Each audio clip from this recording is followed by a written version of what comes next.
અમદાવાદ મહાનગરપાલિકાનું ભયજનક urban health centre દર્દીઓના માથે મંડરાતું જોખમ।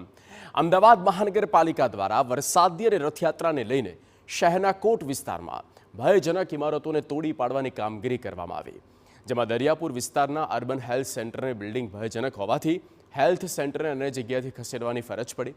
મહાનગરપાલિકાની સત્તાધીશો દ્વારા હેલ્થ સેન્ટર માટે નવું બિલ્ડિંગ પણ ફાળવવામાં આવ્યું, પરંતુ મનપાના સત્તાધીશોની દૂરંદેશીને સલામ કરવી પડે એવી હકીકત સામે આવી।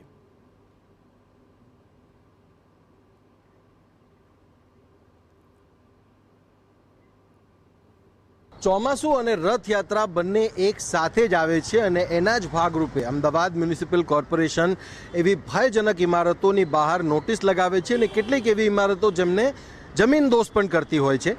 આપ મારી બરાબર ડાબી બાજુ જે જોઈ રહ્યા છો એ જે ઇમારત છે એ અર્બન હેલ્થ સેન્ટર દરિયાપુરનું છે।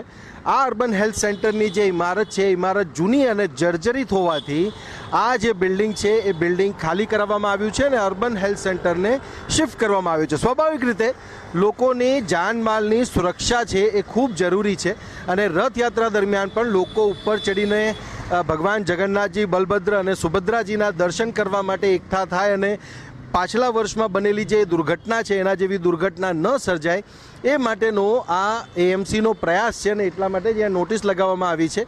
પરંતુ જે જગ્યાએ અર્બન હેલ્થ સેન્ટર શિફ્ટ કરવામાં આવ્યું છે એ જગ્યા પણ અમે તમને બતાવીશું, પરંતુ દૂરંદેશી જે કોર્પોરેશનની છે, કોર્પોરેશનના વિભાગોની છે એ ખરેખર દાદ માંગી લે એવી છે। કેમેરામેન તૌસીફ મલિક સાથે Sachin Patil, TV9 Ahmedabad. Metro city તરીકે ઓળખાતા અમદાવાદ મહાનગરપાલિકાનું દરિયાપુરનું અર્બન હેલ્થ સેન્ટર કે જ્યાં સેંકડો લોકો સારવાર માટે આવે છે, પરંતુ હેલ્થ સેન્ટરના જર્જરિત બિલ્ડિંગને બદલે જે નવું બિલ્ડિંગ ફાળવવામાં આવ્યું તેના ગેટ પર મહાનગરપાલિકા દ્વારા જ લગાવેલા બોર્ડ પર એક ચેતવણી લખવામાં આવી છે।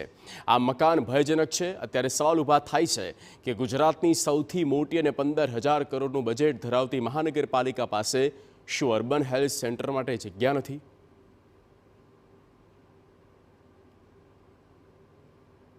અમદાવાદ મ્યુનિસિપલ કોર્પોરેશનની દૂરંદેશીની વાત અમે કરી અને એ દૂરંદેશી હવે અમે તમને બતાવવા જઈ રહ્યા છે। એ જે અર્બન હેલ્થ સેન્ટર છે જે જૂનું, ત્યાંથી એને શિફ્ટ કરવામાં આવ્યું છે અને આ જે બિલ્ડિંગ છે ત્યાં પણ આ જ બોર્ડ લગાવવામાં આવેલું છે અને અર્બન હેલ્થ સેન્ટરને અહીંયા શિફ્ટ કરવામાં આવ્યું છે। હવે અર્બન હેલ્થ સેન્ટરને અહીંયા શિફ્ટ કરવા પાછળનું શું કારણ હશે એ ખરેખર સમજમાં નથી આવતું। આપણે જુઓ તો ભયજનક બિલ્ડિંગ અહીંયા કહેવામાં આવી છે અને ભયજનક બિલ્ડિંગ હોવા છતાંય અહીંયા અર્બન હેલ્થ સેન્ટર જે શિફ્ટ કરવામાં આવ્યું છે, તો આ પણ લોકોના જીવ માટે જોખમ છે કે નહીં એ પ્રશ્ન સ્વાભાવિક રીતે બધાને જ થવો જોઈએ। અને આ જે સ્થિતિ છે એ સ્થિતિ આ બિલ્ડિંગની છે અને અહીંયા જો કોર્પોરેશન જ કહેતું હોય કે આ ભયજનક છે તો લોકોના જીવ માટે કેટલું મોટું જોખમ છે। આ બિલ્ડિંગ એવું કહે છે કોર્પોરેશન કે ભયજનક છે અને જૂનું બિલ્ડિંગ છે એ પણ ભયજનક હતું એટલે શિફ્ટ કર્યું, તો લોકોના જીવ માટે જોખમ નહીં? અહીંયા જોખમ તો ખરી જ ને, એ તો અમારે જોવાનું નહીં, કોર્પોરેશનને અધિકારીઓની જવાબદારી છે ને। હા હા, તમારું શું કહેવું છે? આ બિલ્ડિંગ જે છે ભયજનક કહેવામાં આવેલું છે, તેમ છતાં અહીંયા શિફ્ટ કર્યું છે, તો લોકોના જીવ માટે જોખમ ખરું કે નહીં? મારી વાત સાંભળો, પહેલાં 5 મિનિટ કેમેરો બંધ કરો, બોલાવે છે મેડમ। આપણે બેન સાથે પણ વાત કરીશું। બેન, આ જે બિલ્ડિંગ છે ભયજનક કહેવામાં આવ્યું છે, પેલું બિલ્ડિંગ હતું એ પણ ભયજનક હતું એટલે અહીંયા શિફ્ટ કર્યું, પણ અહીંયા પણ બહાર બોર્ડ તો લગાવેલું જ છે। ये पुराना है, हेरिटेज में आता है इसलिए बोर्ड लगाया हुआ है, लेकिन सच हम लोग इसमें 1 साल से है अभी फ़िलहाल, तो ऐसा कोई हमें रिस्की तो नहीं लगा है।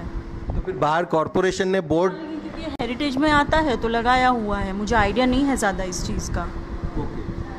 नहीं, पर अगर मान लीजिए कोई दुर्घटना होती है तो ये लगता नहीं है कि लोगों के जान के ऊपर जोखिम है? आपके जान के ऊपर भी जोखिम होगा? है तो सही, लेकिन हमें यहाँ पे कुछ टाइम के लिए ही शिफ्ट किया गया है। ऐसा हम लोग यहाँ पे परमानेंट तो है नहीं, हमारा वहाँ का काम जैसे ही शुरू हो जाएगा वो वहाँ पे हम लोग यहाँ से छोड़ ही देंगे।